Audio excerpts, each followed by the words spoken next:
Buxoro shahridagi yoshlik mahallasida tashkil etilgan 5 tashabbus olimpiadasi doirasidagi shaxmat musobaqasi 7 yoshdan 70 yoshgacha bo'lgan ishtirokchilarni qamrab oldi.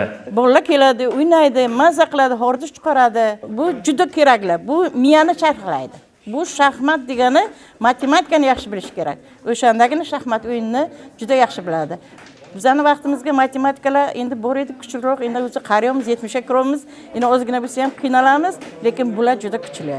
Davlatimiz rahbarining mahallalarda yoshlarni ommaviy sportga jalb qilishni yangi bosqichga olib chiqish chora-tadbirlar to'g'risidagi qaror ijrosini ta'minlashga qaratilgan 5 tashabbus olimpiadasining bu yilgi musobaqalari chinakam sport va salomatlik bayrami ko'rinishini olmoqda.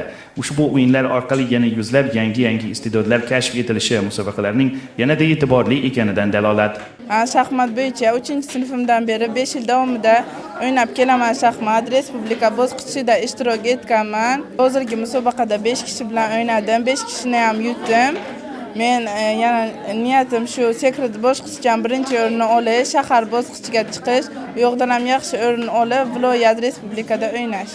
5 tashabbus olimpiadasining ilk musobaqalari shaxmat shashka bahslari bilan boshlangan bo'lsa, uning keyingi bahslari qator sport musobaqalarini qamrab oladi.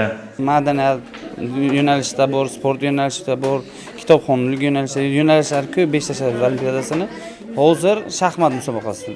Ommaviy sportni rivojlantirish asnosida mahallalarda istiqomat qiluvchi yoshlar orasidan jismonan baquvvat, iqtidorli, tug'ma iste'dodi bor yoshlarni saralashga qaratilgan 5 tashabbus olimpiadasining bu yilgi katta karvoni o'zbek sportining xalqaro maydondagi yangi g'alabalarini ta'minlashga hissa qo'shadigan mahoratli sportchilar avlodini kamolga yetkazishi bilan ahamiyatlidir.